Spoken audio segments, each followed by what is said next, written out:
Good afternoon friends. তো বিকেলের কাজ শেষ হয়ে গেছে। এইবার আমি যাচ্ছি একটু ছাদে। ছাদে বেটু তার বাবা, দিদি ও ঠাম্মার সাথে খেলে করছে, চলো দেখবো। ছাদে একটু আড্ডা হবে, একটু সামান্য ঠান্ডা হওয়া। দেখো বন্ধুরা, এরা কী করছে। বেটু তো বসে বসে খেলে করছে ঠাম্মার ওর বাবার সাথে। সমাও এখানে খেলা করছে, ভিডিও বানাচ্ছে, শর্ট ভিডিও। ও শর্ট ভিডিও বানায়, ডান্স করে, দিয়ে ছাড়ে। বেটুর ভিডিও তুলছে ওর বাবা। বিকেলবেলা ছাদেতে ঠান্ডা হাওয়া দেয়, তো তাই গরমে একটু ভালোই লাগে ছাদটা এসে বসে থাকতে। অন্যদিন বেটু ওর ঠাম্মার সাথে বেরু বেরু করতে যায়, আজ বিকেলে ছাদেই আছে।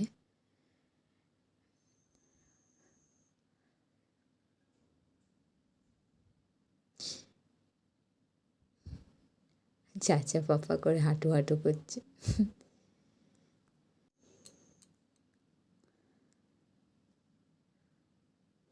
অফ সিজনে গাঁদা গাছ বেরিয়েছে, জানি না এগুলোই ফুল হবে কি না, তবে রেখে দিয়েছি যদি হয়। আরও কিছু গাছ বেরিয়েছে, লাগানো হয়েছিল।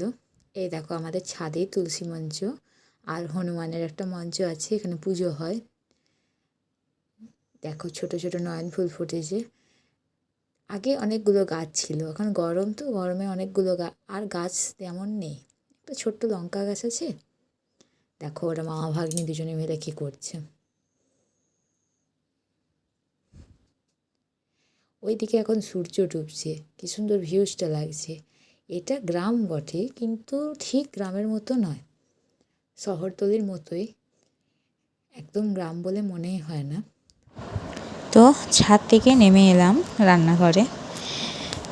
এখন বিকেলবেলা মোটামুটি সন্ধ্যাই হয়ে এসেছে, এখন একটু চা খাওয়া হবে।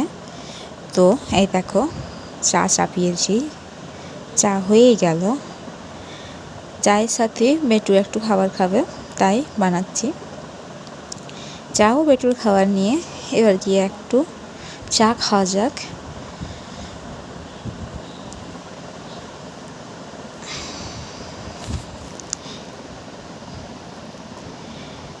তিনজন যেহেতু চা খাবে, 3 জায়গায় চা বের করে নিলাম। ও বেটুর খাবারটা হচ্ছে। চা খাওয়া শেষ করে আমি চলে এলাম রান্নাঘরে। রাতের রান্না হবে, এই দেখো আজ আমি রাতের রান্নাটা তোমাদের সাথে শেয়ার করছি। রাতে রান্না হবে সয়াবিনের একটা কারির মতো করব ডিম দিয়ে। তো আজ তোমাদেরকে শেয়ার করছি কীভাবে আমি রান্নাটা করছি। দেখো সয়াবিনের কারি আমার যে বড়বাবু আছে তার খুব পছন্দের এই রান্নাটা। এই দেখো ডিম একটা নিয়ে নিয়েছি, এই ডিমটা দিয়ে সয়াবিনগুলোকে মেখে নেবো। প্রথমে কড়াইতে তেল দিয়ে সয়াবিনগুলো মাখিয়ে নিচ্ছি। এই কড়াই তেলটা যেহেতু গরম হচ্ছে, এখন কড়াই থেকে দিয়ে দিলাম। এগুলো একটু লাল লাল করে ভেজে নেব, মাঝে মাঝে দেখতে থাকবো। ডিম দিয়েছি বলে সয়াবিনটা প্রথমে দেখো কেমন একটা সাদা সাদা ভাব এসে গেছে। লাল লাল লাল লাল হওয়া পর্যন্ত একটা ভেজে নেব। তারপর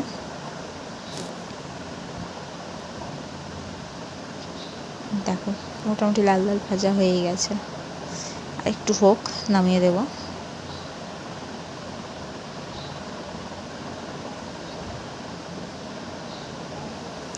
সন্ধ্যায় রান্নাটা শুকিয়ে নিলে ভালো, কারণ রাত হয়ে গেলে এখন প্রচণ্ড গরমকাল, তো আমার যেহেতু রান্নাঘরটা এক ধারে, প্রচণ্ড গরম লাগে, কাজ করাই যায় না, তাই আমি সন্ধ্যাবেলায় রান্নাটা শুকিয়ে নিই। এ দেখো সয়াবিনগুলো লাল লাল ভাজা হয়ে গেছে, এগুলো তুলে রাখছি। এবার কড়াইতে একটু ফোড়ন দিয়ে, জিরা ফোড়ন দিয়ে আলুগুলো ভেজে নেব। আমাদের অতটা ঝাল দিই না, কারণ সমা খায় তো, সমা অতটা ঝাল খেতে পারে না, তাই মোটামুটি ঝাল না দিয়েই রান্নাগুলো করি। জিরা ফোড়ন দিয়ে আলুগুলো ভেজে নিয়েছি, নুন দিলাম, ভালো করে ভাজিয়ে নিচ্ছি। সেই জন্য একটু ঢাকা দিয়ে দেবো, যাতে আলুগুলো একটু ভালোভাবে ভাজিয়ে যায়। আলুগুলো হালকা হালকা ভালোভাবে ভাজিয়ে নেওয়া হয়ে গেলে একটু হালকা লাল লাল রঙ এসে গেলে আমি পেঁয়াজ রসুন আদা বাটা দিয়ে দিলাম। এটা দিয়ে এবারে কষিয়ে নেব আলুটাকে, শুধু আলুটাকে কষিয়ে নেব। পরে এটা দেখো জল দিয়ে দিলাম, এটা একটু কষানো হয়ে যাক, ঢাকা দিয়ে দিচ্ছি। দেখো একটু ফুটছে, একটু কষানো হয়ে ভাজা ভাজা হয়ে গেছে। দেখো কষানো হয়ে গেলে এটাতে আমি নানা ধরনের মশলা, হলুদ এবং অন্যান্য মশলা, সবজি মশলা, কাশ্মীরি লঙ্কা, একটু গরম মশলা সব দিয়ে কষিয়ে নেব ভালো করে।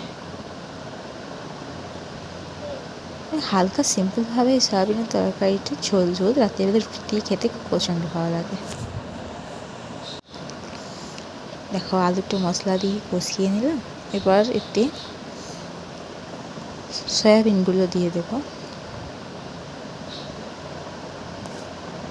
আলুটা কষানো হয়ে গেছে মোটামুটি, সামান্য একটু জল দিয়ে আরও মাখা মাখা করে কষিয়ে নিয়ে দেখো সয়াবিনগুলো দিয়ে দিলাম।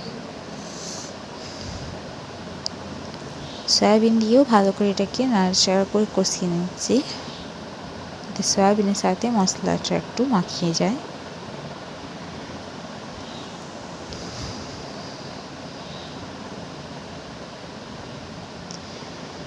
মশলাটা কষানো হয়ে গেলে জল দিয়ে দেবো, জল দিয়ে এটা ফুটতে দেবো, ভালো করে ফুটে গেলে এটা নামিয়ে দেবো। তাই দেখো ঢাকা দিয়ে দিচ্ছি। এছাড়া আমি বানাবো রুটি সয়াবিনের তরকারি হবে। তো চলো বন্ধুরা, আজকের মতো এখানেই শেষ।